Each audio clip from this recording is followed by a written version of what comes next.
Rabies and Germs, my name is McConaughey, and this is the first installment of Retro Thursdays here on Mishmashers.com. Before sharing my thoughts, I wanted to let all of you know that my novel The Keynes Files, written alongside my brother Scott Moore, is available on Amazon for $8.99 on paperback and $5.99 on the Kindle. I hope readers will stop to take a look at our episodic crime mystery novel, and maybe even let us know what they think in a review on Amazon. It'd be very much appreciated. Cheers! Wrestlemania the arcade game was an instant classic when it arrived in the mid-90s, arriving on home consoles amid arguably the most fun and lighthearted time in professional wrestling, where everyone seemed to have a silly, over-the-top gimmick, and it felt like comic book superheroes and villains come to life.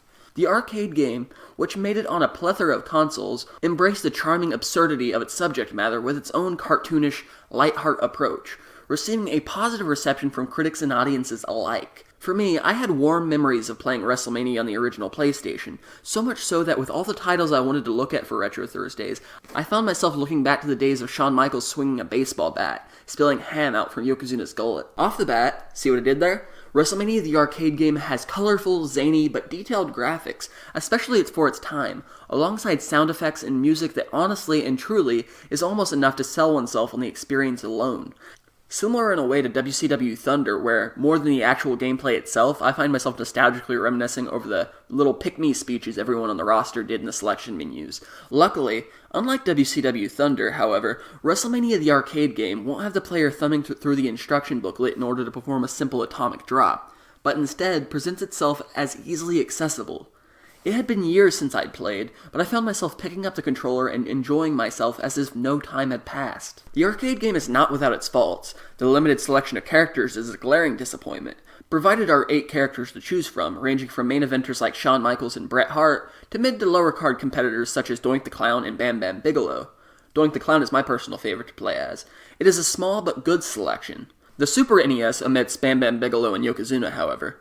Also, although it provides an easy-to-master playability, it can easily be argued as shallow and simplified.